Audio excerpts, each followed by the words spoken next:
बहुत वक्त पहले की बात है। एक छोटे से गांव की एक गली में दो मजदूर दोस्त रहते थे करीम और रफीक। दोनों की उम्र 30 से कुछ ऊपर थी। चेहरे धूप में तपी हुई मिट्टी जैसे सांवले, मगर दिल उतने ही साफ जैसे नदिया का पानी। सुबह सुबह जब मस्जिद से फजर की अजान की आवाज उठती तो ये दोनों उठ खड़े होते। करीम का हाथ में फटा पुराना लौटा होता, रफीक अपनी धोती संभालता हुआ पीछे पीछे चलता। दोनों वजू करते, मस्जिद में नमाज अदा करते और फिर सीधा खेतों की तरफ निकल जाते। गांव में इन दोनों की पहचान सिर्फ एक ही थी, मेहनत। कभी किसी के खेतों में हल चलाते, कभी पानी खींचने का काम करते, कभी ईंट भट्ठों पर ढुलाई करते। धूप तपती तो पसीना नदियों की तरह बहता, मगर उनके चेहरे पर शिकन न आती। करीम अक्सर कहता, रफीक भाई, मेहनत में ही बरकत है। अल्लाह ने हाथ पांव सलामत दिए हैं तो शिकायत कैसी। रफीक मुस्कुराकर जवाब देता, बिल्कुल करीम, हम भले ही पढ़े लिखे नहीं, मगर रोजी रोटी हलाल कमाते हैं, यही हमारी दौलत है। दोनों की जिंदगी सादी थी, खाने को सादा रोटी प्याज और कभी कभार गुड़, पहनने को मोटा कपड़ा धोती और पुरानी कुर्ता। मगर इस सादगी में भी एक सुकून था। ना शहरी चालाकियां समझते थे, ना ही दुनियादारी के खेल। गांव के बच्चे अक्सर इनके पास आते और कहते, चाचा करीम, चाचा रफीक, हमें कहानियां सुनाओ। करीम बच्चों को रसूलुल्लाह की मेहनत और सादगी के किस्से सुनाता और रफीक हंसते हंसते उन्हें मेहनत का महत्व समझाता। गांव वाले इन दोनों को इज्जत से देखते थे, क्योंकि ये ना किसी से उधार लेते, ना धोखा देते। जो भी कमाते उसी में खुश रहते। रात को जब काम से थक कर लौटते तो दोनों झोपड़ी के बाहर चारपाई पर लेटकर आसमान के तारों को देखते। हवा में ठंडक होती, आसमान खुला होता और तारे जैसे उनकी मेहनत की गवाही देते। करीम कहता, रफीक देखो कितने तारे हैं, मगर सब अपनी जगह पर ठहरे हैं। ऐसा लगता है जैसे ये हमें कह रहे हों कि इंसान को भी अपनी जगह ईमानदारी से निभानी चाहिए। रफीक हाथ भरता, सही कहा भाई, जो अपनी जमीन से सच्चा रहता है उसका आसमान कभी खाली नहीं होता। उनके पास न दौलत थी, न जायदाद, सोने चांदी के जेवर, मगर उनके पास सुकून था, दोस्ती थी और सबसे बढ़कर अल्लाह पर भरोसा था। मगर उन्हें यह खबर कहां थी कि जल्द ही उनकी इस सादगी भरी जिंदगी में एक नया इम्तिहान दस्तक देने वाला है। गांव की सादी जिंदगी अपने ठहरे हुए पानी जैसी थी। हर सुबह वैसी ही उठना बैठना, वही खेत, वही भट्ठा, वही मेहनत और वही थकान। गांव वालों के पास उम्मीदें तो बहुत थीं, मगर शक्ल सूरत वही पुराने दिनों जैसी। मगर एक दिन दोपहर को जब धूप जमीन को जला रही थी और लोग नीम की छांव में बैठे हुए सुस्ता रहे थे, तभी गांव की सरहद पर एक नया मंजर नजर आया। एक लंबा चौड़ा बैलगाड़ी काफिला आया, जिस पर चमकदार संदूक रखे थे। गाड़ी के आगे पीछे दो नौकर चलते हुए और बीच में शहर का सेठ हरिराम बनिया। उसके तन पर रेशमी कुर्ता, सिर पर चमचमाती पगड़ी और गले में सोने की मोटी जंजीर, आंखों में चालाकी की चमक और होंठों पर बनावटी मुस्कान। उसकी गाड़ी के पहिए जब गांव की धूल में उतरे तो लोगों की आंखें चकाचौंध हो गईं। औरतें झोपड़ियों के दरवाजों से झांकने लगीं, बच्चे उसके सामान को देखकर तालियां बजाने लगे और बुजुर्ग अपने आप में कहने लगे, ये कौन आया है, लगता है कोई बड़ा सेठ है। ऐसी शान और शौकत तो हमने सिर्फ शहर में देखी है। करीम और रफीक भी खेत से लौट रहे थे, पसीने से तरबतर, मगर आंखें इस तमाशे की तरफ टिक गईं। करीम बुदबुदाया, भाई देखो तो सही, कैसा चमक दमक वाला आदमी है, लगता है बड़ा अमीर है। रफीक हल्की मुस्कान के साथ बोला, हाँ अमीर तो है, मगर देखना, शहर के लोग अपनी चालाकियों से गांव वालों को फंसाने आते हैं, हमें होशियार रहना होगा। उस शाम तक पूरे गांव में चर्चा फैल गई। हरिराम बनिया आया है, उसकी दुकान खुलेगी, वो शहर से रंग बिरंगी चीजें लाया है। अगले दिन जब सूरज उगने ही वाला था, बनिए ने गांव के चौराहे पर चमकदार दुकान सजवा दी। लाल पीले कपड़े, रंग बिरंगे खिलौने, चमचमाती कांच की चूड़ियां और तरह तरह की मिठाइयां। गांव वालों ने ऐसा नजारा कभी न देखा था। बच्चे दुकान के चारों तरफ घूमते, औरतें चूड़ियों को देखकर दांतों तले उंगली दबाती और मर्द सेठ की बातों में खो जाते। हरिराम बनिया बड़ी चालाकी से कहता, अरे वाह रे गांव वालों, तुम तो कितने भोले हो। देखो ये चीजें ये शहर में भी हर किसी को नसीब नहीं होती, मगर तुम मेरे मेहमान हो, इसीलिए मैं तुमको सस्ते दामों में दूंगा। उसकी बातों में ऐसी मिठास थी कि लोग जैसे उसके जादू में बनते जा रहे थे। करीम और रफीक भी वहां खड़े थे। रफीक कान में फुसफुसाया, करीम, लगता है यह आदमी सिर्फ अपनी दुकान चलाने नहीं आया, इसकी आंखों में कुछ और ही चाल है। करीम ने गर्दन हिलाई, हाँ, मगर गांव वाले उसकी बातों से बहकते जा रहे हैं। हमें अल्लाह से दुआ करनी चाहिए, ये आदमी हमें किसी मुसीबत में न डाले। बनिया जब भी बोलता, उसकी जुबान से मीठा शहद टपकता, मगर आंखों में लोभ की आग जलती। वो कहता, गांव के लोगों, मेरी चीजें सिर्फ चीजें नहीं, ये तुम्हारी किस्मत बदलने का जरिया है। जो मुझसे खरीदेगा उसकी झोली कभी खाली नहीं रहेगी। गांव वाले चकित होकर एक दूसरे की तरफ देखने लगे। किस्मत बदलने का जरिया, ये कैसा माल है जो दौलत भी देगा और किस्मत भी? करीम और रफीक के दिलों में हल्की सी शंका हुई। रफीक ने कहा, यह आदमी हमारी सादगी का फायदा उठाएगा, देखना अभी कोई नया झांसा देगा। वो दोनों यह सोचकर चुप रहे, मगर उनके दिलों को पता था कि यह सेठ गांव की मिट्टी पर कोई नया खेल खेलने आया है। गांव की हवाओं में अब नई चर्चा फैल चुकी थी, हरिराम बनिए का जादुई सामान। गांव में अब हर दिन एक नया रंग दिखाई देने लगा था। जहां पहले लोग मिट्टी के चूल्हे पर बाजरे की रोटी और दाल को ही गनीमत समझते थे, अब वही लोग हरिराम बनिए की दुकान पर ठहरकर घंटों बातें करने लगे। कोई उसकी चमचमाती मिठाइयों को देखता, कोई रंग बिरंगी चीजों को, और कोई उसकी चालाक बातों में खो जाता। हरिराम बनिया हर रोज एक नया तमाशा करता। कभी बच्चों को मिठाई मुफ्त बांट देता, कभी औरतों को कांच की चूड़ियां तोहफे में देता। धीरे धीरे उसके आसपास भीड़ बढ़ने लगी। गांव के लोग समझने लगे कि यह सेठ तो बड़ा नेक दिल और रहम दिल है, मगर असलियत सिर्फ हरिराम जानता था। एक दिन शाम के वक्त जब गांव वाले दुकान के सामने जमा थे, बनिया ने अपनी बड़ी बड़ी आंखें घुमाई और धीमे लहजे में बोला, गांव के लोगों, मैं आज तुम्हें एक ऐसी चीज दिखाने वाला हूं जो तुम्हारी तकदीर बदल देगी। यह सिर्फ कोई सामान नहीं, यह तो खजाना है, एक जादुई खजाना। सबकी सांसें थम गईं। बच्चे हक्के बक्के, औरतें मुंह पर दुपट्टा रखकर कानों में फुसफुसाने लगीं, और बूढ़े बिस्तर से उठकर यह अजीब सी खबर सुनने दुकान पर चले आए। हरिराम ने अपने नौकर को इशारा किया। नौकर ने चमकदार कपड़े में लिपटा हुआ एक मिट्टी का घड़ा उठाकर सामने रख दिया। घड़ा देखने में साधारण था, जैसे किसी भी घर में पानी भरने के लिए होता है, मगर उसके मुंह पर पीतल की चमचमाती ढक्कन थी और उस पर अजीब सी नक्काशी बनी थी। गांव वाले दंग रह गए। ये क्या है? कितना अजीब सा घड़ा है, लगता है कोई जादू है। हरिराम ने रहस्यमयी आवाज में कहा, भाइयों, ये कोई आम घड़ा नहीं, ये है जादुई घड़ा। इसमें अल्लाह का दिया हुआ ऐसा असर है कि जब रात ढले और घड़े को घर में रखा जाए तो यह अपनी तरफ से चांदी की मुट्ठियां देता है। हर सुबह जब तुम उठोगे तुम्हें चांदी मिलेगी और तुम्हारी गरीबी हमेशा के लिए दूर हो जाएगी। गांव में सन्नाटा छा गया। सबकी आंखें चौड़ी हो गईं। किसी ने कहा, क्या सचमुच? दूसरा बोला, अगर ऐसा है तो यह तो हमारी तकदीर बदल देगा। हरिराम मुस्कुराकर बोला, मगर यह घड़ा हर किसी के लिए नहीं, सिर्फ वही इसे हासिल कर सकता है जो कीमत अदा करे और भरोसा रखे। याद रखो, किस्मत हर किसी को मेहरबानी से नहीं मिलती, मेहनत और भरोसे से मिलती है। लोगों में हलचल मच गई। कीमत कितनी है? हम कैसे खरीद सकते हैं? बनिया बोला, इसकी कीमत बहुत मामूली है। 2 भेड़ें दो और यह घड़ा तुम्हारा। सोचो, 2 भेड़ों के बदले हर रोज चांदी का खजाना। गांव वाले दुविधा में थे। कुछ ने शक से देखा, कुछ ने उम्मीद से, मगर सबसे आगे बढ़े करीम और रफीक। करीम ने अपने दोस्त की तरफ देखा और कहा, रफीक भाई, अगर यह सच है तो हमारी जिंदगी बदल सकती है। हम भी अब दूसरों के खेतों में मजदूरी करने से बच जाएंगे। हमारे बच्चे भूखे नहीं सोएंगे। रफीक थोड़ी देर चुप रहा, फिर बोला, करीम, मेरा दिल कहता है कि यह कोई चाल है, मगर गांव वाले सब मान रहे हैं। अगर हम पीछे रह गए तो कहीं गरीबी हमारे पीछे ही रह जाए। दोनों की आंखों में उम्मीद और डर का मिला जुला रंग था।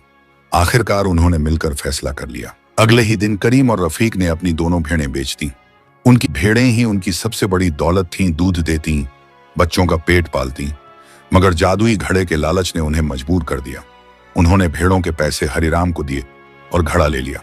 गांव वाले हैरानी से देखते रहे। किसी ने कहा, वाह, अब देखना करीम और रफीक अमीर बन जाएंगे। दूसरा बोला, कितनी कुर्बानी दी है इन्होंने, अब इनकी तकदीर बदल जाएगी। करीम और रफीक घड़ा अपने झोपड़े में ले आए। दोनों ने उसे एक कोने में रखा और पूरी रात जागते रहे। उनकी आंखों में अब गरीबी का गम नहीं था, बल्कि आने वाली दौलत के ख्वाब थे। करीम बोला, भाई सोचो, जब सुबह होगी और घड़े में चांदी की मुट्ठियां होंगी, हम सबसे पहले मस्जिद की मरम्मत करवाएंगे। रफीक ने जोश में कहा, हाँ, और बच्चों के लिए नए कपड़े लाएंगे। हमारे घर भी रोशनी से जगमगाएंगे। अब हमारी मेहनत की रातें खत्म होंगी। मगर दोनों दोस्तों को मालूम नहीं था कि यह घड़ा उनकी जिंदगी में दौलत नहीं बल्कि नए गमों और इम्तिहानों का दरवाजा खोलने वाला है। करीम और रफीक की झोपड़ी में उस रात नींद नहीं थी। दोनों दोस्तों ने जादुई घड़े को कमरे के कोने में रख दिया था। मिट्टी का वही घड़ा जिस पर पीतल की ढक्कन चमक रही थी, जैसे वह अपने अंदर कोई बड़ा राज छुपाए बैठा हो। करीम अपनी चारपाई पर करवट बदलते हुए बोला, रफीक भाई, दिल धड़क रहा है। सोच रहा हूं सुबह जब हम ढक्कन खोलेंगे और उसमें चांदी की मुट्ठियां मिलेंगी तो अल्लाह की कैसी नेमत होगी।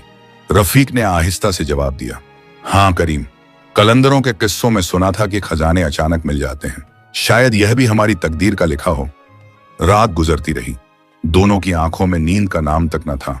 कभी घड़े को देखते, कभी एक दूसरे को। आखिरकार सुबह का उजाला हुआ।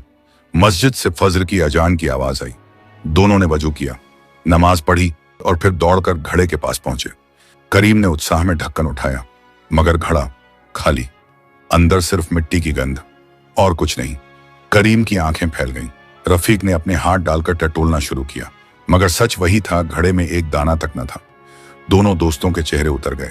करीम ने धीमे स्वर में कहा, भाई ये तो धोखा लग रहा है। रफीक गुस्से से बोला, नहीं हो सकता है हमने कोई गलती की हो सकता है कि इसे रखने का कोई और तरीका हो। चलो चलकर बनिए से पूछते हैं। वे दोनों सीधे बनिए की दुकान पर पहुंचे। गांव वाले भी वहां खड़े थे, क्योंकि सबको उत्सुकता थी कि घड़े ने क्या चमत्कार किया।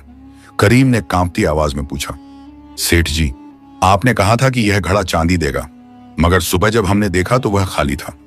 हरिराम बनिया ने नकली ताज्जुब दिखाते हुए अपने माथे पर हाथ मारा। अरे, तुमने मुझे बताया क्यों नहीं कि तुमने सोने की मोमबत्ती नहीं खरीदी? करीम और रफीक हैरानी से बोले, सोने की मोमबत्ती? बनिया ने गंभीरता से सिर हिलाया। हाँ, अरे भोले लोगों, ये कोई आम घड़ा थोड़ी है। ये जादू तभी काम करता है जब इसमें सोने की मोमबत्ती जलाई जाए। बिना सोने की मोमबत्ती के यह पत्थर के बर्तन जैसा ही है। तुमने तो नुस्खा ही अधूरा किया। गांव वाले कानाफूसी करने लगे। अरे हाँ, यही बात है। बनिया सच कह रहा है। सोने की मोमबत्ती के बिना जादू कैसे चलेगा? करीम और रफीक ने एक दूसरे की तरफ देखा। उनके दिलों में शक तो था, मगर भीड़ की बातें सुनकर वे और उलझ गए। करीम धीरे से बोला, भाई शायद यही वजह है, हमें मोमबत्ती ले लेनी चाहिए। रफीक ने गहरी सांस ली, लेकिन कहीं मत। सोने की मोमबत्ती कितनी महंगी होगी?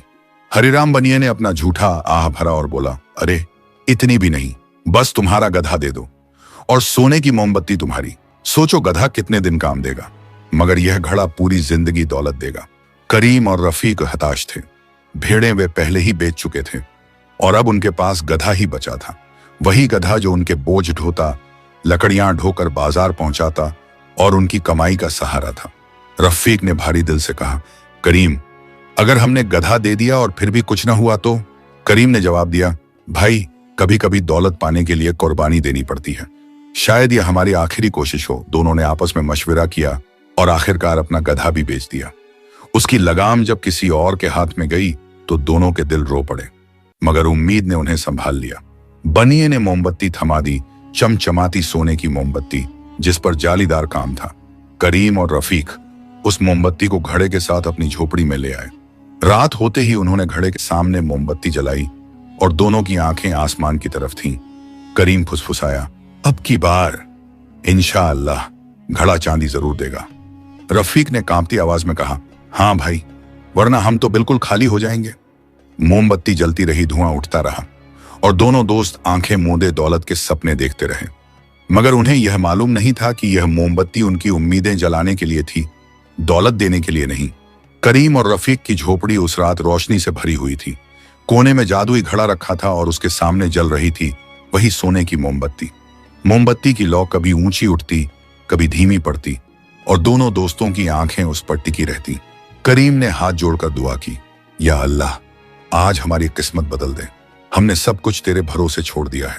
रफीक ने भी आह भरते हुए कहा, भाई अब तो हमारे पास कुछ भी नहीं बचा।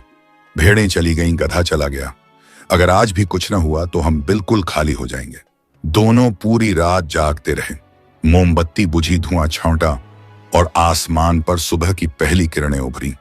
करीम दौड़कर घड़े के पास पहुंचा, कांपते हाथों से ढक्कन उठाया, मगर घड़ा फिर खाली। करीम की आंखों से आंसू छलक पड़े। रफीक ने झुंझलाकर घड़े को उल्टा किया, मगर उसमें से धूल के सिवा कुछ न निकला। करीम बैठ गया और सर पकड़ लिया। या अल्लाह, हमसे कहां गलती हो गई। रफीक का चेहरा गुस्से और मायूसी से लाल हो गया। ये घड़ा हमें बर्बाद कर देगा। चलो बनिए के पास चलते हैं। अगर आज हमें जवाब न मिला तो मैं चुप नहीं रहूंगा। दोनों सीधे हरिराम की दुकान पर पहुंचे। गांव वाले पहले से वहां जमा थे। सबको मालूम हो चुका था कि पिछली रात भी घड़ा खाली निकला। करीम ने बनिए से कांपती आवाज में कहा, सेठ जी, अब तो हमने सोने की मोमबत्ती भी जलाई, पूरी रात जागे रहे, मगर घड़ा आज भी खाली निकला। आखिर क्या वजह है? गांव वालों ने भी सर हिलाते हुए कहा। हाँ, अब तो हमें बताइए, यह कौन सा राज है? हरिराम ने अपनी नकली ठंडी सांस छोड़ी और माथे पर हाथ मारते हुए बोला, अरे ओ भोले लोगों, तुमसे कितनी बार कहूं कि जादू के भी अपने कायदे होते हैं। यह घड़ा ऐसे ही तो नहीं चलता। इसे तो सिर्फ चांदनी रात में जलाना होता है। जब तक चांद अपनी पूरी रोशनी न डाले तब तक यह असर नहीं करता। गांव वालों में फिर कानाफूसी शुरू हो गई। अरे यही तो बात है। हाँ, सेठ जी सही कह रहे हैं। अब समझ आया कि घड़ा क्यों खाली निकला। करीम और रफीक एक दूसरे की तरफ देखने लगे। दोनों के चेहरे पर निराशा की लकीरें और गहरी हो गईं। करीम बोला, भाई तो अब हमें चांदनी रात का इंतजार करना होगा। रफीक ने धीरे से कहा, हाँ, लेकिन तब तक हम क्या करेंगे? घर में खाने को अनाज भी तो नहीं बचा। करीम ने भारी सांस ली। शायद अल्लाह हमारी सब्र की परीक्षा ले रहा है। चलो अगली पूर्णिमा तक धैर्य रखते हैं। दिन गुजरते गए। अब उनकी जिंदगी घड़े और आसमान के चांद के इर्द गिर्द घूमने लगी। रात होते ही दोनों दोस्त झोपड़ी से बाहर आकर आसमान की तरफ देखते। कभी चांद आधा होता, कभी टेढ़ा, कभी बादलों में छुपा। गांव वाले भी मजाक करने लगे। देखो, करीम और रफीक अब आसमान को गिनते हैं। चांदनी की रात का इंतजार करते करते इनके बाल सफेद हो जाएंगे। करीम और रफीक इन तानों को सुनकर चुप रह जाते। उनके दिलों में अभी भी उम्मीद का दिया जल रहा था। आखिरकार पूर्णिमा की रात आई। आसमान दर्पण की तरह चमक रहा था। चांद अपनी पूरी रोशनी बिखेर रहा था। हवा में ठंडक और सन्नाटा था। करीम और रफीक ने उत्साह से घड़े को कमरे के बीचों बीच रखा, सोने की मोमबत्ती जलाई और दुआ करते हुए आंखें बंद कर ली। उनके दिल धड़क रहे थे। उन्हें पूरा यकीन था कि आज तो घड़ा जरूर चांदी उगलेगा। रात भर चांद की रोशनी झोपड़ी में फैलती रही। मोमबत्ती जलती रही। दोनों की आंखें उम्मीद से आसमान और घड़े पर टिकी रहीं। सुबह हुई। ढक्कन उठाया गया, मगर घड़ा फिर खाली। करीम ने चीख मार दी, या अल्लाह, अब तो सब खत्म हो गया। रफीक वहीं बैठकर सिसक पड़ा, हम बर्बाद हो गए। करीम, भेड़ें गईं, गधा गया। अब घर का सामान भी बिक चुका है और घड़े ने हमें सिर्फ धोखा दिया। गांव वाले भी अब ताने मारने लगे। देखा, यही होता है लालच का अंजाम। अल्लाह मेहनत से देता है, धोखे के घड़ों से नहीं। करीम और रफीक की आंखों में अब सिर्फ आंसू थे। उनकी उम्मीदें राख हो चुकी थीं, मगर उन्हें यह मालूम नहीं था कि उनकी जिंदगी में अब एक नई रोशनी दस्तक देने वाली है। एक ऐसे शख्स के आने से जो इस पूरे धोखे का पर्दाफाश करेगा। करीम और रफीक की जिंदगी में उस दिन से जैसे अंधेरा उतर आया। जादुई घड़े का ख्वाब अब पूरी तरह चकनाचूर हो चुका था। भेड़ें बिक गईं, गधा चला गया, घर का सामान एक एक करके खत्म हो गया, और बदले में मिला क्या? एक खाली घड़ा और टूटी हुई उम्मीदें। गांव की कच्ची गलियों में लोग अब उन्हें देखकर फुसफुसाने लगे। औरतें कुएं पर पानी भरते समय मजाक उड़ाती। देखा, यही होता है जब गरीब लोग अमीरी के सपने देखते हैं। बच्चे भी हंसते हुए उनकी तरफ इशारा करते। ये वही लोग हैं जिन्होंने भेड़ें और गधा बेचकर घड़ा खरीदा था, मगर घड़ा तो निकला सिर्फ मिट्टी का। करीम और रफीक शर्म से सर झुका लेते। करीम की बीवी हर रोज रोती। चूल्हे में जलाने को लकड़ी नहीं बची थी, खाने के लिए दाल आटा खत्म हो चुका था। वो कहती, अरे मियाँ, आपने सब कुछ उस बनिए को दे दिया, अब बच्चों को क्या खिलाएंगे? भूख से उनका पेट जल रहा है। रफीक की बूढ़ी माँ तड़प कर कहती, बेटा, तूने मेरी दवाई के पैसे भी घड़े में लगा दिए, अब मैं किससे उम्मीद रखूं? दोनों दोस्तों के दिल जैसे पत्थर हो गए थे। रोज सुबह होते ही झोपड़ी से निकलते, मगर अब काम के लिए बुलाने वाला भी कोई न था। लोग कहते, अरे इन्हें काम क्यों दो, ये तो लालच में अपनी अक्ल खो चुके हैं, अब मेहनत इनसे क्या होगी? करीम और रफीक थके हारे भूखे प्यासे गलियों में भटकते रहते। उनकी आंखों में नींद नहीं थी, पेट में खाना नहीं था और दिल में सुकून नहीं था। एक रात करीम अपनी चारपाई पर लेटा आसमान की तरफ देख रहा था। तारों की चमक अब उसे चुभने लगी थी। उसने आंसू भरी आवाज में कहा, रफीक भाई, हमसे कहां गलती हो गई? हम तो बस अपनी गरीबी मिटाना चाहते थे, क्या यह भी गुनाह था? रफीक ने गहरी सांस ली। नहीं भाई, गुनाह अमीरी चाहने में नहीं था, गुनाह था बनिए की मीठी बातों पर आंख मूंद कर भरोसा करना। हम भूल गए थे कि अल्लाह की नेमतें सिर्फ मेहनत और सब्र से मिलती हैं, धोखे के घड़ों से नहीं। दोनों रो पड़े। आंसू उनकी दाढ़ियों को भिगोते रहे। दिन गुजरते गए। घर का बर्तन एक एक करके बेच दिया गया। कभी कोई पुरानी चटाई बिकती, कभी बच्चों का कपड़ा, मगर भूख का दानव फिर भी पीछा न छोड़ता। करीम की बीवी ने एक दिन कहा, अब तो सिर ढकने को छत भी गिरने लगी है, अगर यही हाल रहा तो हम सड़क पर आ जाएंगे।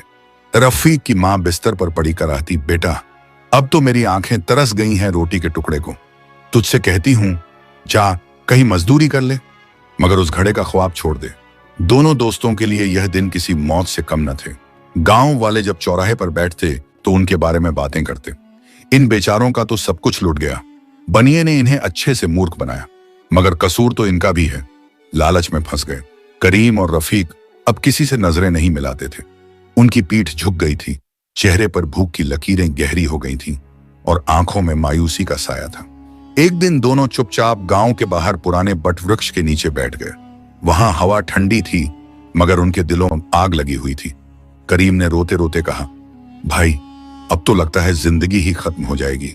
अगर अल्लाह कोई सहारा ना देगा तो हम सड़कों पर भीख मांगने लगेंगे। रफीक ने आंसू पोंछते हुए कहा, नहीं करीम, अल्लाह अपने बंदों को बेसहारा नहीं छोड़ता। शायद हमारी तकदीर में यह गम लिखा था, मगर याद रख हर अंधेरी रात के बाद सुबह जरूर होती है। करीम ने सर झुका लिया। हाँ शायद तू सही कह रहा है, मगर वो सुबह कब आएगी, यही सवाल उनके दिलों में जलता रहा। गांव की गलियों में उनकी हालत देखकर लोग तरस भी खाते थे और हंसी भी उड़ाते थे, मगर अल्लाह के फैसले अजीब होते हैं। जब बंदा टूटकर मायूस हो जाता है तभी कहीं से रहमत की हवा बहने लगती है, और वही रहमत अब गांव में आने वाली थी। गांव की गलियों में उस वक्त तक उदासी का साया था। करीम और रफीक की हालत देखकर हर कोई अपने अपने ढंग से बातें करता। कोई अफसोस जताता, कोई ताना कसता, तो कोई कहता अल्लाह इन गरीबों पर रहम करे, अब इनके पास तो कुछ भी न बचा। मगर उसी वक्त कुदरत ने उनके लिए एक नई राह तय कर रखी थी। एक सुबह सूरज की सुनहरी किरणें गांव की कच्ची झोपड़ियों पर बिखर रही थीं। खेतों की ओर जाने वाले मजदूर अपने औजार कंधे पर रखे हुए थे। बच्चे नंगे पांव खेलते फिर रहे थे। औरतें कुएं से पानी भर रही थीं। तभी गांव की सरहद की तरफ से एक अजनबी शख्स आता दिखाई दिया। वह कोई आम आदमी न था। उसके तन पर सफेद सूती लिबास था, जैसे पाकीज़गी की चादर। लंबी दाढ़ी थी, मगर चेहरे पर ऐसा नूर था कि देखने वाला ठहर कर देखे। उसके हाथ में पुराना सा आसमान रंग का सब्ज बोरा और एक लकड़ी का आसा थी। उसके कदम धीरे धीरे मगर इत्मीनान से उठ रहे थे, जैसे हर कदम में कोई दुआ छुपी हो। गांव के बच्चे भागते हुए बोले, देखो देखो, कोई बाबा आ रहे हैं, इनके चेहरे से तो रोशनी निकल रही है। औरतों ने झोपड़ियों के दरवाजे से झांका। बुजुर्ग आपस में कानाफूसी करने लगे। एक बुजुर्ग ने कहा, यह तो दरवेश मालूम होता है, अल्लाह वाले लोग ऐसे ही लगते हैं, उनके कदम जहां पड़ते हैं वहां रहमत बरसती है। करीम और रफीक उस वक्त गांव के चौराहे पर बैठे थे। दोनों के चेहरे पर मायूसी की धूल जमी हुई थी। पेट खाली था, मगर दिल और भी ज्यादा खाली। दरवेश उनके पास आकर ठहर गए। उन्होंने अपने हाथ से असाम जमीन में गाढ़ा और गहरी निगाहों से दोनों को देखा। उनकी आंखें जैसे दिल के आर पार देख लेती थीं। दरवेश ने नरम आवाज में कहा, बेटो क्यों इतने उदास बैठे हो, क्या बात है? चेहरे पर तो भूख और गम दोनों की छाप नजर आ रही है। करीम और रफीक दोनों की आंखों से आंसू बह निकले। करीम रोते हुए बोला, बाबा हम गरीब मजदूर हैं, मेहनत से कमाते थे, मगर गांव में आए एक बनिए ने हमें जादुई घड़े का झांसा दिया। हमने अपनी भेड़ें, गधा, यहां तक कि घर का सामान तक बेच दिया, मगर हमें बदले में मिला सिर्फ धोखा, और अब हमारे पास कुछ भी नहीं। रफीक ने जोड़कर कहा, बाबा अब तो भूख हमें खा रही है, लोग मजाक उड़ाते हैं, हमसे काम भी नहीं लेते, हम बिल्कुल उजड़ गए हैं। दरवेश ने ध्यान से सुना, फिर गहरी सांस ली। उन्होंने अपनी लाठी से जमीन पर एक लकीर खींची और बोले, बेटों याद रखो, दौलत धोखे से नहीं मिलती, अल्लाह की नेमतें सिर्फ सब्र, मेहनत और ईमान से मिलती हैं। जिस चीज में लालच शामिल हो उसमें बरकत नहीं होती। बनिए का यह घड़ा कोई जादू ही नहीं था, बल्कि वह तुम्हारी भोली अक्ल और लालच का फायदा उठा रहा था। करीम ने झुके हुए सर से पूछा, तो बाबा हमारी गलती क्या थी? दरवेश ने नूरानी निगाहों से देखा और कहा, गलती यह थी कि तुमने अपनी मेहनत और अल्लाह पर भरोसा छोड़कर इंसान की मीठी बातों पर यकीन कर लिया। याद रखो, जो बंदा सिर्फ अल्लाह से उम्मीद रखता है उसकी झोली कभी खाली नहीं रहती, मगर जो इंसानों के झूठे वादों के पीछे भागता है उसका सब कुछ लुट जाता है। करीम और रफीक रोते रोते उनके पैरों में गिर पड़े। बाबा, हमें माफ कर दो, हमें रास्ता दिखाओ, हमसे बड़ी भूल हुई। दरवेश ने उन्हें उठाया, उनके कंधे पर हाथ रखा और मुस्कुराए।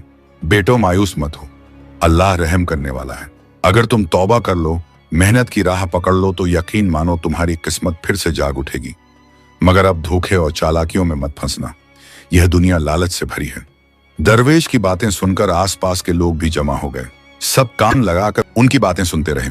उनकी आवाज में ऐसा असर था कि सुनने वाला दिल से कांप उठे।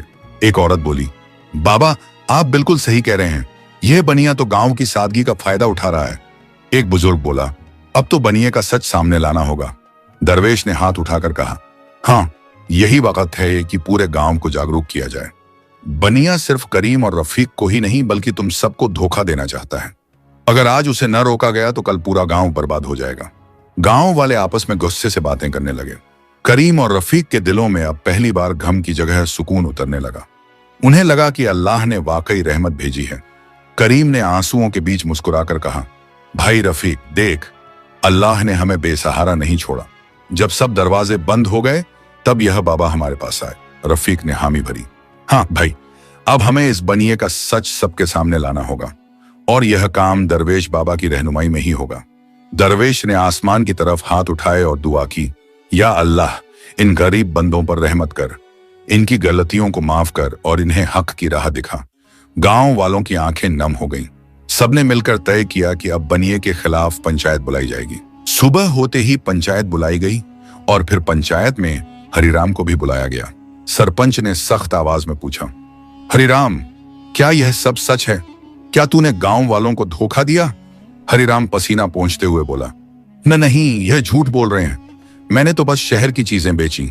घड़ा जादुई है, मगर शायद इन्होंने तरीका गलत किया। गांव से आवाज आई, झूठ, धोखेबाज, हम सबने देखा है कि घड़ा खाली है। बनिए के माथे से पसीना बहने लगा। उसकी चालाकी अब काम नहीं आ रही थी। करीम गुस्से में बोला, अगर यह सच है तो सबके सामने आज ही साबित कर। अभी घड़े को यहां रख और दिखा कि इसमें से चांदी निकलती है या नहीं। गांव वाले एक सुर में बोले, हाँ, अभी साबित कर। हरिराम के हाथ कांपने लगे। उसके पास कोई जवाब नहीं था। आखिरकार उसने सर झुका लिया और बड़बड़ाया, हाँ, यह सच है, यह सब धोखा था, कोई जादू नहीं। मैंने तुम सबको फंसाने के लिए झूठ बोला। भीड़ से शोर उठा, धोखेबाज, हमारे गांव को लूट लिया, इसको सजा मिलनी चाहिए। सरपंच खड़े हो गए।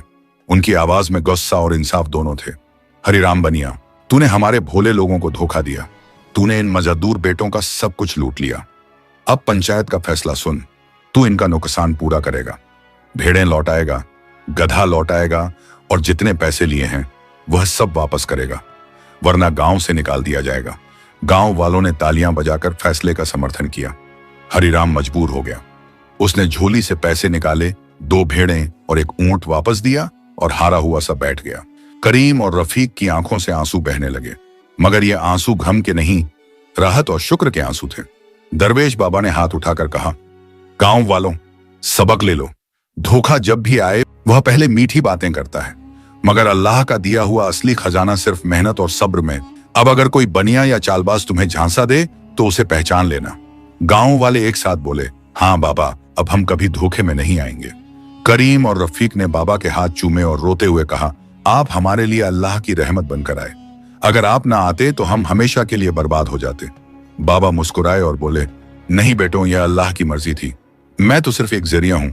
गांव की चौपाल उस रात देर तक रोशनी और राहत से गूंजती रही। गांव का चौपाल उस शाम किसी अदालत से कम न था। बड़े बटवृक्ष के नीचे पंचायत लगी हुई थी और चारों तरफ मजदूर, औरतें, बच्चे, बुजुर्ग सब जमा थे। माहौल में गुस्सा भी था और इंतजार भी। सबकी निगाहें पंचायत पर और बनिए हरिराम पर टिकी हुई थीं। लोगों की कानाफूसी अब खुली आवाज में बदल चुकी थी। इस बनिए ने हमें धोखा दिया। गरीबों का माल हड़पना कितना बड़ा गुनाह है। इसे ऐसी सजा मिलनी चाहिए कि फिर कभी किसी गांव में झूठा घड़ा न बेच सके। औरतें अपने आंचल से मुंह ढककर कह रही थीं, हमने भी सोचा था कि घड़ा सचमुच जादुई होगा। अगर करीम और रफीक न होते तो हम भी अपना सामान बेच बैठते। बुजुर्ग अपनी छड़ियों पर टेक लगाकर बोले, पंचायत का फैसला सख्त होना चाहिए। यह बनिया न सिर्फ इन दो मजदूरों बल्कि पूरे गांव को बर्बाद कर सकता था। हरिराम बनिया, जो अभी तक अपनी पगड़ी और सोने की जंजीर पर इतराता था, अब पसीने पसीने हो रहा था। उसके चेहरे की मुस्कान गायब थी, होंठ सूख गए थे और आंखों में डर साफ झलक रहा था। सरपंच ने डंडा उठाकर जमीन पर मारा और गूंजती आवाज में बोला, हरिराम, तूने हमारी पंचायत के सामने अपना अपराध मान लिया है। अब तू इस गांव के मजदूर बेटों का नुकसान पूरा करेगा। अगर तूने इनकार किया तो हम तुझे गांव से निकाल देंगे और तेरी दुकान को जला देंगे। यह सुनते ही भीड़ में गूंज उठी, हाँ, यही इंसाफ है, गांव से बाहर निकालो इसे। अगर मानता नहीं, हरिराम कांपती आवाज में बोला, मैं तैयार हूं, मैं नुकसान की भरपाई करूंगा। सरपंच ने हुक्म दिया, अभी और इसी वक्त सब लौटाओ। हरिराम ने अपने नौकरों को इशारा किया। थोड़ी देर बाद उसके गोदाम से 2 भेड़ें लाई गईं, वही भेड़ें जिन्हें करीम और रफीक ने बेचकर घड़ा खरीदा था। जब करीम ने उन्हें देखा तो उसकी आंखों से आंसू बह निकले। करीम ने भेड़ों के गले लगकर कहा, या अल्लाह, तू कितना रहम करने वाला है। जो हमने खोया था तूने हमें वापस दिला दिया। फिर हरिराम ने मजबूर होकर एक ऊंट भी सामने लाने का हुक्म दिया। ऊंट सजा संवर कर आया। गांव वाले दंग रह गए। रफीक ने ऊंट की लगाम पकड़कर कहा, हमें गधा गया था मगर अल्लाह ने उसकी जगह ऊंट दिला दिया। यही उसकी रहमत है कि जब वो देता है तो अपनी नेमत बढ़ाकर देता है। इसके बाद हरिराम ने अपनी झोली से पैसों की थैली निकाली। सिक्कों की खनक पूरे चौपाल में गूंज उठी। सरपंच ने थैली करीम और रफीक को देते हुए कहा, यह तुम्हारे घर का सामान बेचकर जो नुकसान हुआ उसका मुआवजा है। अब तुम अपने घर फिर से बसा सकते हो। करीम और रफीक दोनों रोते रोते सरपंच और दरवेश बाबा के पैरों में गिर पड़े। दरवेश बाबा ने हाथ उठाकर सबको खामोश किया और बोले, गांव वालों, यह सजा सिर्फ हरिराम के लिए नहीं बल्कि तुम सबके लिए एक सबकत है। याद रखो, लालच इंसान को अंधा कर देता है। अल्लाह ने मेहनत और सब्र में बरकत रखी है। अगर तुम्हें कभी कोई धोखे का वादा करे तो उसे तुरंत पहचान लेना। हर चमकने वाली चीज सोना नहीं होती। गांव वाले एक सुर में बोले, हाँ बाबा, अब हम धोखे में नहीं आएंगे। हरिराम का सिर झुका हुआ था।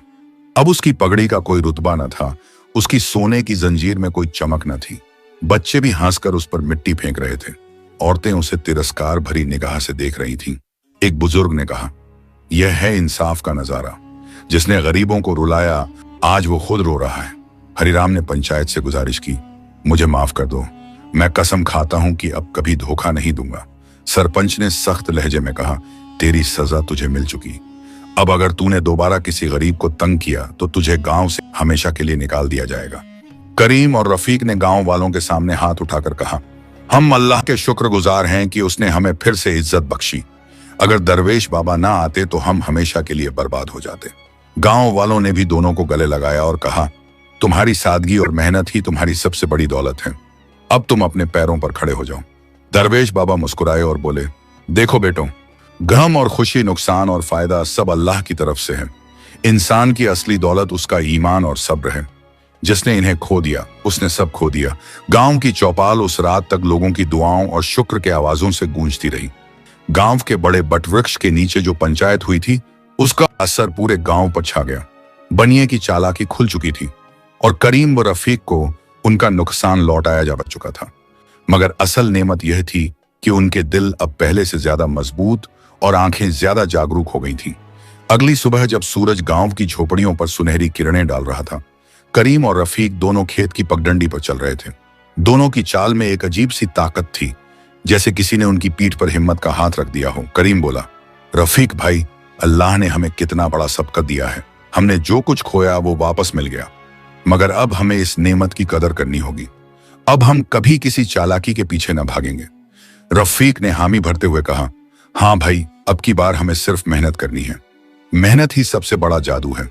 अगर इंसान ईमानदारी से कमाए तो उसका एक एक दाना भी सोने से ज्यादा कीमती होता है। करीम और रफीक ने मिलकर फैसला किया कि अब सिर्फ मजदूरी नहीं करेंगे बल्कि अपनी मेहनत से एक छोटा कारोबार शुरू करेंगे। उन्होंने गांव से थोड़ी सी जमीन किराए पर ली और उसमें बाजरा व गेहूं बोना शुरू किया। दिन रात पसीना बहाते, कभी सूरज की तपिश उन्हें झुलसाती, कभी बारिश की बूंदें उन्हें भिगो देती, मगर उनके चेहरों पर अब शिकन नहीं होती। उनकी आंखों में सिर्फ भरोसा और हौसला था। करीम कहता, भाई, अब मुझे घड़े का झूठ याद नहीं रहता, बस यही याद रहता है कि मिट्टी और बीज ही असली खजाना है। रफीक मुस्कुराकर जवाब देता, सही कहा। पहले हमने सोचा था कि चांदी की मुट्ठियां मिलेंगी, अब समझ आया है कि सबसे बड़ी चांदी तो हमारी मेहनत का पसीना है। कुदरत ने भी उनकी सच्चाई और मेहनत पर रहमत बरसाई। खेत में फसलें लहलहा उठी, बाजरे की बालियां सुनहरी हो गईं, गेहूं की बाली हवा में झूमने लगी। गांव वाले हैरानी से देखते और कहते, देखो अल्लाह ने इन मजदूर भाइयों पर कैसी रहमत की है। कल तक जो धोखे का शिकार थे, आज वही मेहनत से कामयाबी पा रहे हैं। करीम और रफीक ने अपने अनाज का छोटा कारोबार शुरू किया। गांव के लोग उनसे अनाज खरीदते और उन्हें दुआएं देते। दोनों ने तय किया कि कभी तौल में कमी नहीं करेंगे, कभी झूठ नहीं बोलेंगे। जब कोई अनाज लेने आता, करीम मुस्कुराकर कहता, भाई ये अनाज सिर्फ दाने नहीं है, यह हमारी मेहनत और अल्लाह की रहमत है। इसमें धोखा कैसा? धीरे धीरे उनकी ईमानदारी की चर्चा पूरे गांव में फैल गई। औरतें कहती, करीम और रफीक का अनाज लो, इसमें बरकत है। बुजुर्ग कहते, ये दोनों मजदूर अब हमारी औलाद के लिए मिसाल बन गए हैं। यहां तक कि पड़ोसी गांव से भी लोग अनाज लेने आने लगे। करीम और रफीक के घरों में अब फिर से चूल्हा जलने लगा। बच्चों के चेहरे पर मुस्कान लौट आई। रफीक की बूढ़ी मां की आंखों में नमी थी, मगर इस बार गम की नहीं, खुशी की। वह कहती, बेटा तुझ पर मेरा दिल दुआओं से भर गया है। तूने सब कर ले लिया और मेहनत की राह पकड़ ली। दरवेश बाबा अक्सर उन्हें मिलने आते। एक दिन उन्होंने दोनों दोस्तों को खेत में काम करते देखा। उनके चेहरे पर पसीना था, मगर दिल में सुकून। बाबा ने हाथ उठाकर कहा, या अल्लाह इनकी मेहनत में और बरकत दे। ये तेरे नाम पर भरोसा करते हैं, इनकी जिंदगी सबके लिए नसीहत बने। करीम और रफीक ने बाबा के हाथ चूम लिए और बोले, बाबा अगर आप न होते तो हम कभी सच को न समझ पाते। हम हमेशा आपकी नसीहत याद रखेंगे। करीम ने एक दिन गांव के नौजवानों को बुलाकर कहा, भाइयों याद रखो, सोने चांदी का लालच इंसान को अंधा कर देता है। हमें कभी शॉर्टकट की तलाश नहीं करनी चाहिए। मेहनत ही सबसे बड़ी दौलत है और अल्लाह मेहनत करने वाले को कभी खाली नहीं लौटाता। गांव वाले सब सर हिलाकर बोले, सही कहा, अब हम भी कभी किसी धोखे में नहीं आएंगे। करीम और रफीक का कारोबार धीरे धीरे बढ़ने लगा। अब वे सिर्फ खेत में ही नहीं, बल्कि गांव के चौराहे पर एक छोटी अनाज की दुकान भी खोल बैठे। दुकान सजी समरी रहती, मगर सबसे बड़ी बात यह थी कि वहां सच और ईमानदारी बिकती थी। जो भी अनाज लेने आता, उसको भरोसा रहता कि उसे नाप तौल में धोखा नहीं मिलेगा। उनकी दुकान गांव की इज्जत बन गई। लोग कहते, ये वो लोग हैं जो कभी धोखे का शिकार हुए थे, मगर अब इनकी सच्चाई और मेहनत ही इनकी सबसे बड़ी ताकत है। करीम और रफीक को अब एहसास हुआ कि जिंदगी का सबसे बड़ा सबकर उन्हें मिल चुका है। उन्होंने सोचा, हम गरीब थे, धोखा खाया, मगर अल्लाह ने हमें सबका भी दिया और तरक्की भी। अगर यह इम्तिहान ना आता तो हम कभी सच और झूठ में फर्क न समझते। उनकी आंखों में अब लालच नहीं, बल्कि शुक्र और सब्र की चमक थी। गांव की गलियों में अब पहले जैसी मायूसी न रही। करीम और रफीक की मेहनत और ईमानदारी ने पूरे गांव को एक नई राह दिखा दी थी। खेतों में हरियाली थी, चूल्हों पर धुआं उठता था, बच्चों की हंसी गूंजती थी और औरतों के चेहरे पर सुकून। गांव वालों को लगता था कि अब शायद कोई मुसीबत कभी नहीं आएगी। मगर दुनिया का दस्तूर है, जब इंसान सुकून पाता है तभी कहीं से नया इम्तिहान उसके दरवाजे पर दस्तक देता है। एक दिन दोपहर के वक्त गांव की सरहद पर फिर एक अजनबी काफिला दिखाई दिया। बैलगाड़ी पर चमचमाते संदूक, रंगीन कपड़ों से ढंकी टोकरियां और दो नौकर आगे पीछे। इस बार सेठ का नाम था लालचंद। उसकी पगड़ी और भी ऊंची, कपड़े और भी चमकदार और आवाज पहले वाले बनिए से भी ज्यादा मीठी। गांव वाले हैरान हो गए, ये कौन आया है?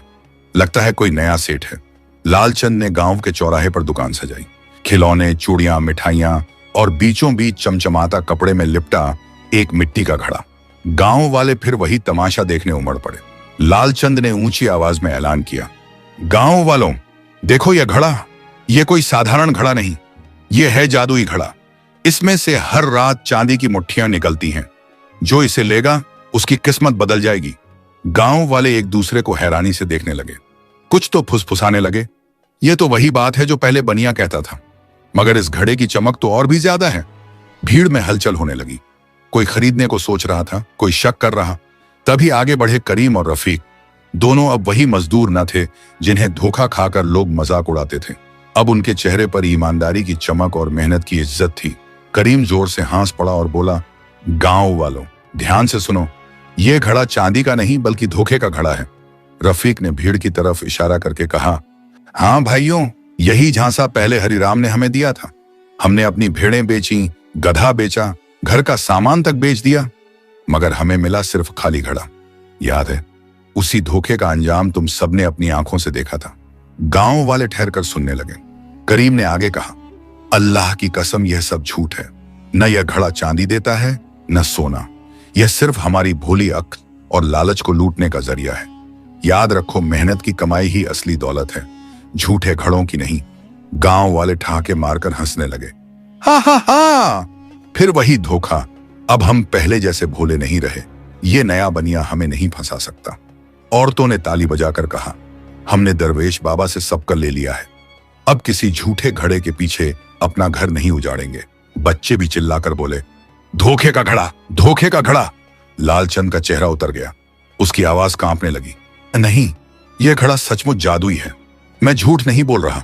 मगर इस बार गांव वाले उसके झांसे में आने वाले न थे। उन्होंने मिलकर उसके घड़े का ढक्कन खोला। अंदर सिर्फ मिट्टी और धूल निकली। भीड़ से आवाज उठी, धोखेबाज, बाहर निकालो इसे, भाग यहां से। लालचंद डरकर भाग खड़ा हुआ। उसका चमचमाता घड़ा सड़क पर गिरा और चकनाचूर हो गया।